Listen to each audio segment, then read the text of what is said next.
So, hey, and welcome to another episode of our kind of Coaches Conversations podcast. And today, Milo and I are going to be going over ultimately willpower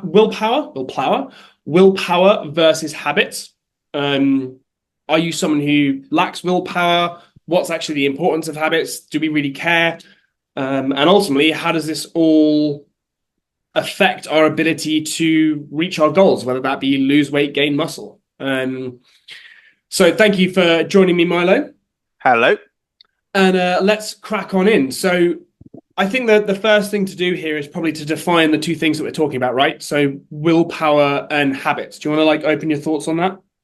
Yeah, so I think if we look at what willpower is, it's kind of that mental energy that we need to basically make decisions, and it's often something that goes against the grain of the behaviors that we want to do. So I think of it like brushing our teeth in the evening and the morning is something that we don't really need willpower to do because it's something that is just so ingrained. And I think it's if we look on the other side is habits are things which are kind of almost automatic. We do without out thinking, and it just sort of governs our daily behavior on that front. So yeah.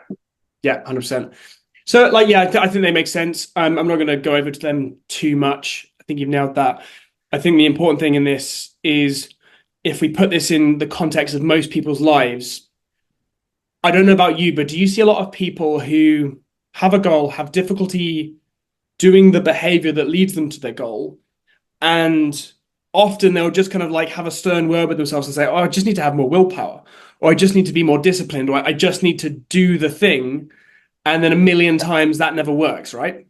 Yeah, and I think that's one of the key things which people miss is that we think that willpower, well, basically willpower is a limited resource, and if you rely on willpower alone, you're probably not going to get where you want to be, or you may have some short-term change, but long-term it's not going to happen as reliably as you want. Because think of it, habits and automated behaviors is what's going to help us change long-term, and if we know that willpower is limited, it might help earlier in the day, but as the day goes on, when we've made X, Y, and Z decisions, we've had to decide what we have for breakfast, how we're getting to work, what conversations we're going to have at work, what we're going to have for lunch.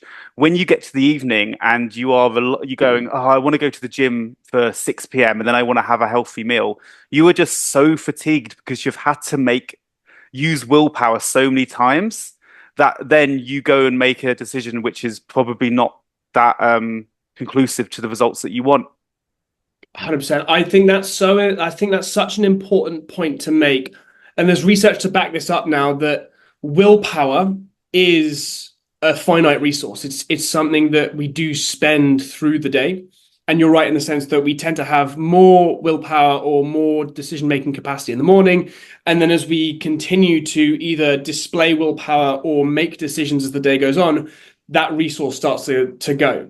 And we've probably all experienced that to some degree, right? Like we can do all the hard stuff in the morning, and then when it gets to the afternoon or evening as the day kind of goes on, it's harder to do more difficult things. We often just want to chill out and watch Netflix or eat food or order in food for a lot of people as that as their experience of I can't be asked to do this.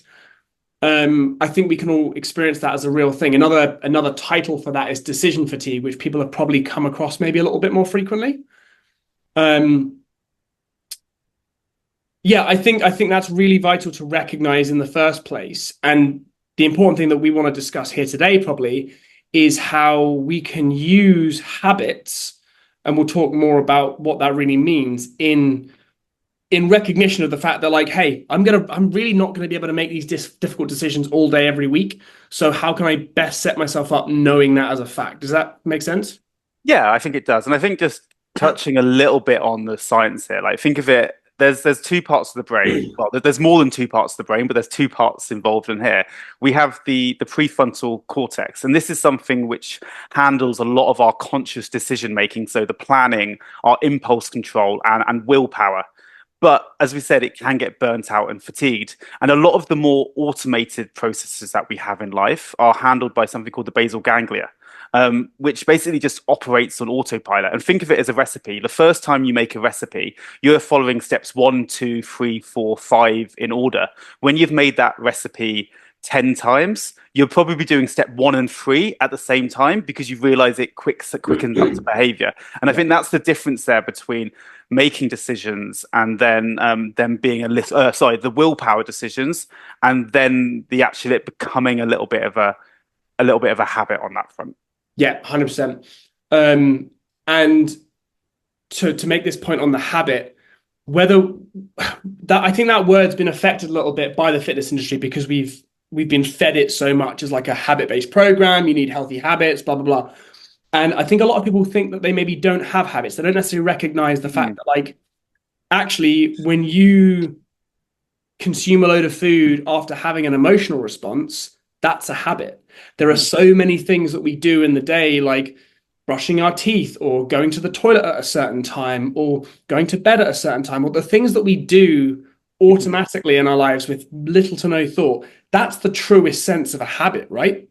Yeah, and I think that just leads on to something which I know has helped a lot of my clients is just understanding the different parts of a habit and how that process is. And that's something that we call like the habit loop.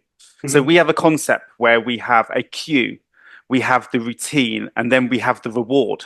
So think of it like the example of what you just gave there with some sort of eating of chocolate after a stressful moment. You have the cue, which is that stressful moment. You then have the routine, or you could call it the behavior, which is eating the chocolate. You then have that sense of calm or that sort of relaxation or that dopamine hit from eating the chocolate, Yeah. which then reinforces that behavior.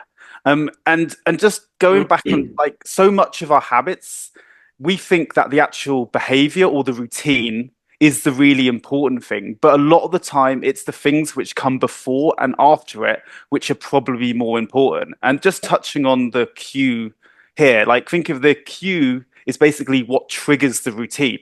And this can be like multiple things. It can be the time of the day, the emotion, the specific environment that you're in, the people that you're around. So think of it, how many people are like, when you're out at the weekend with friends, and there's certain friends which may or may not drink as much as the others, and that will lead you to drink a little bit more.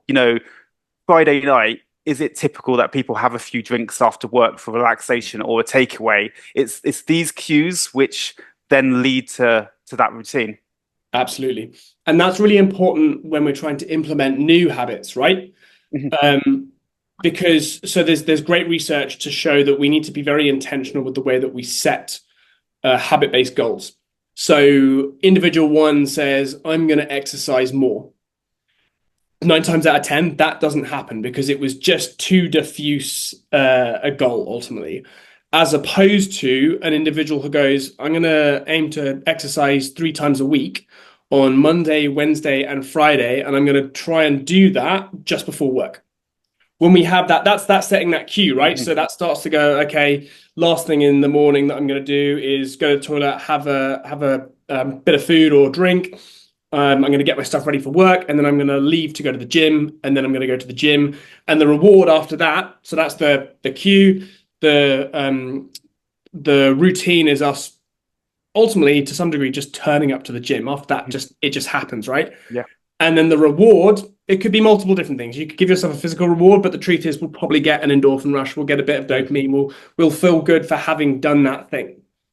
But you're right. It's important that we recognize there are cues for these things, and if we're unconscious of them, if we don't consider that and we don't try and plan that, we probably won't do it. Because again, if I just go, I'm going to try and exercise more, that doesn't mean anything. I've not put that into my day. Yeah. And I think you've also got to look conversely on the opposite end. If you don't necessarily get an immediate reward from something, it's not necessarily going to reinforce that behavior. So let's take the example of somebody who, overeats in the evening as a way of calming because of their stress. So let's just say they have a chocolate bar. So if we suddenly swap that chocolate bar for chicken, rice, and broccoli, that might not be the thing which gives somebody the reward. Yeah. But let's just say we took out a couple of protein mousses or something. So this is something which gives that chocolate hit. It gives that sweetness. yes, it's not necessarily the chocolate, but it can give that little bit of a reward, which sets off those emotions and the dopamine hit, which kind of reinforces the behavior. And I think that's where some people go a little bit wrong with it, is they don't necessarily think about that reward. And that's why chicken, rice, and broccoli for some people works great, but for some people it's like, I'm getting nothing from it. There's no benefit. And that's where these old behaviors then come back into fruition. 100%. So when we bring this back into the context of willpower versus habits, right? That the individual who is going, well, I've just got to like get over it. I've just got to eat chicken, rice, and broccoli and accept that I shouldn't have a pudding in the evening. We're at a time where the willpower, resource is at its most depleted, and that itch still needs scratching.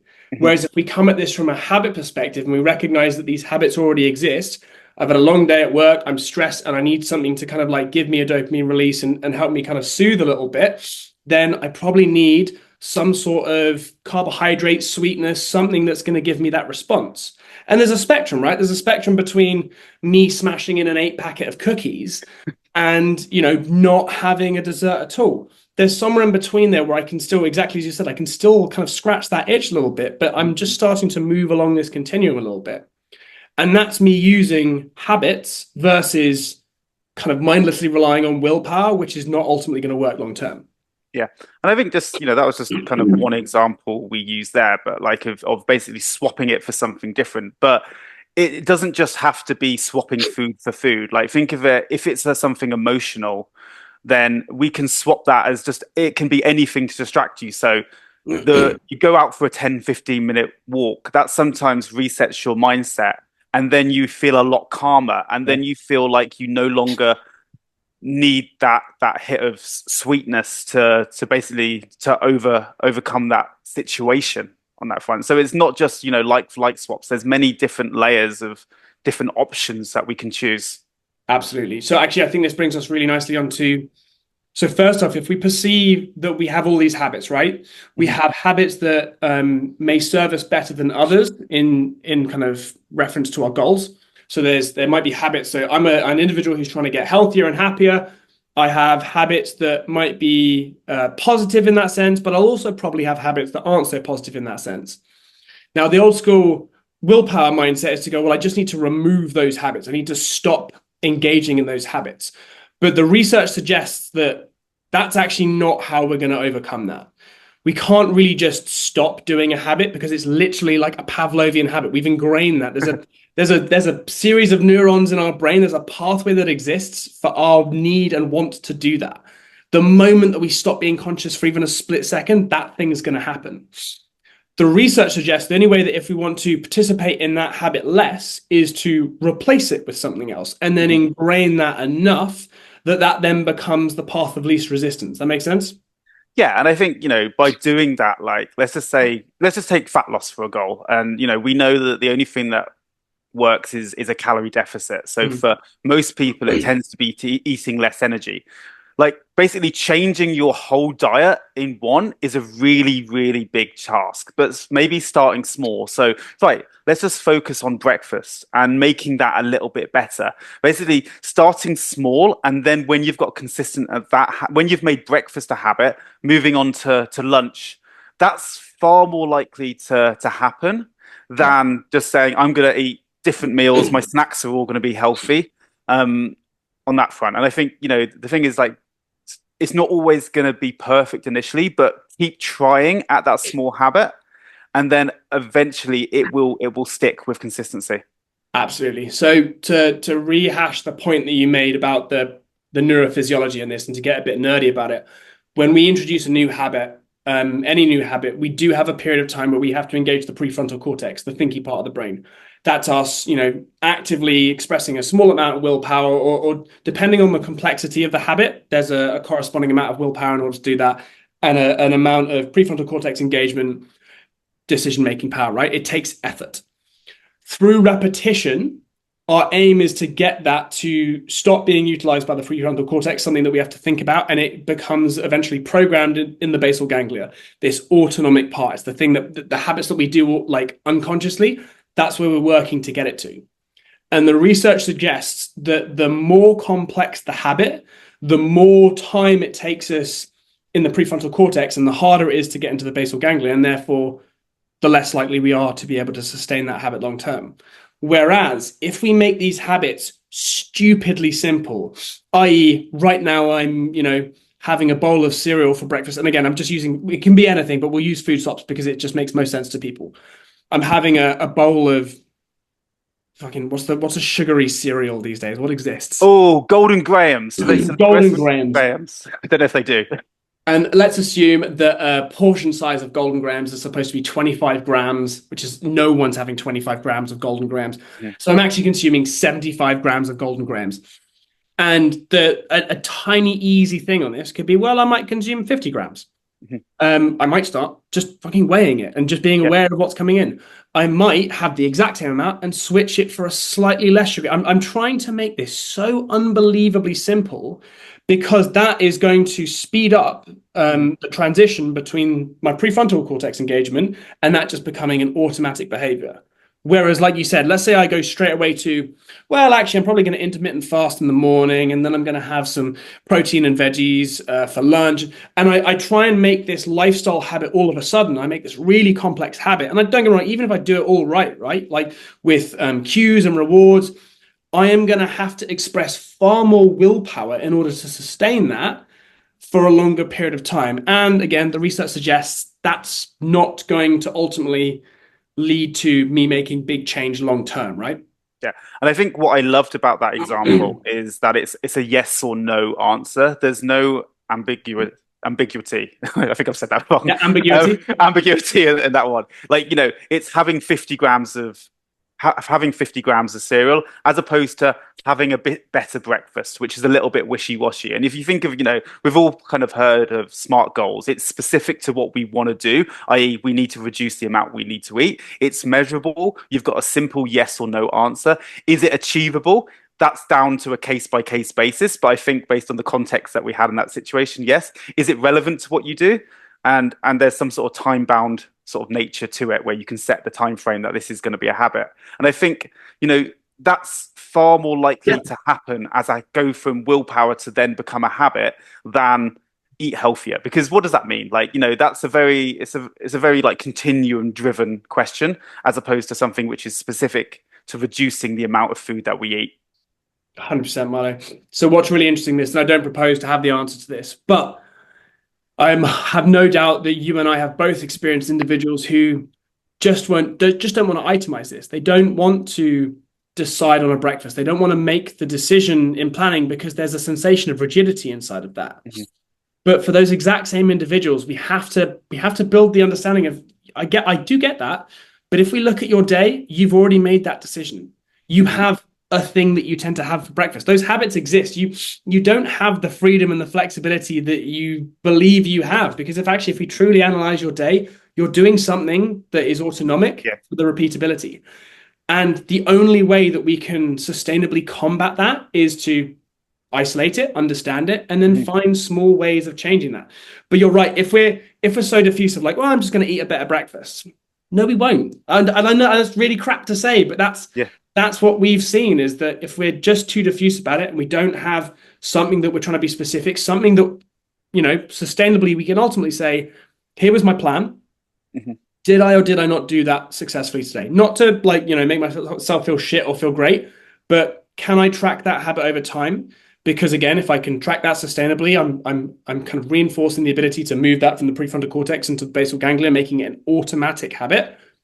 And then I can progress. But if I don't have that thing that I can connect it to progress it, then I never will.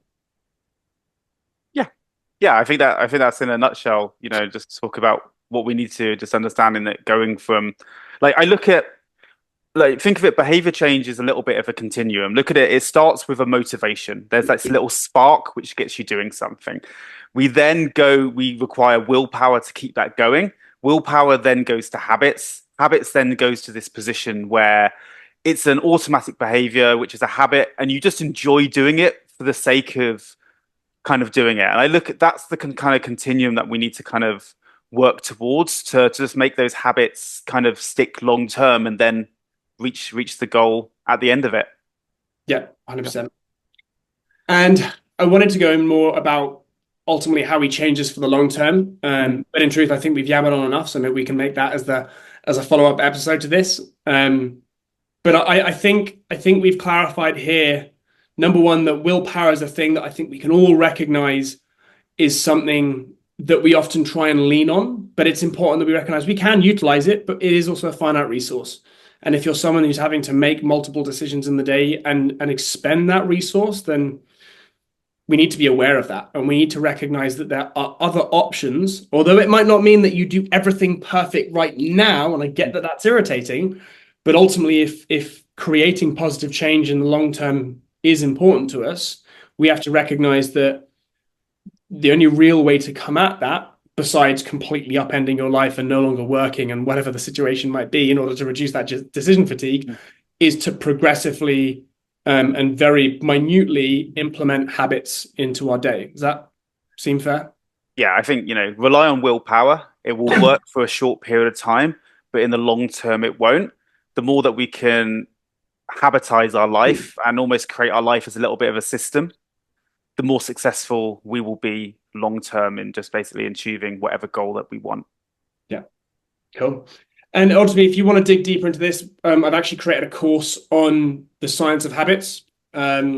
Depending on where you see this, it could be literally anywhere. Just drop a comment saying that you want to see that course, and I'll send you a link to connect you to it. It's minorly nerdy, but again, it just goes into some deeper principles inside of this and some more specific actions that you could potentially implement into your day-to-day to be able to improve habits. Otherwise, anything you want to add, Mano? Do you think we've covered that? I think we've covered it. There's only one thing to say, and that's sayonara, isn't it? Is that the right word? Sayonara. I don't even know. That's Thanks, everyone. I hope that was helpful. And again, if you have any questions, just shoot us a message. See Speak you soon. later.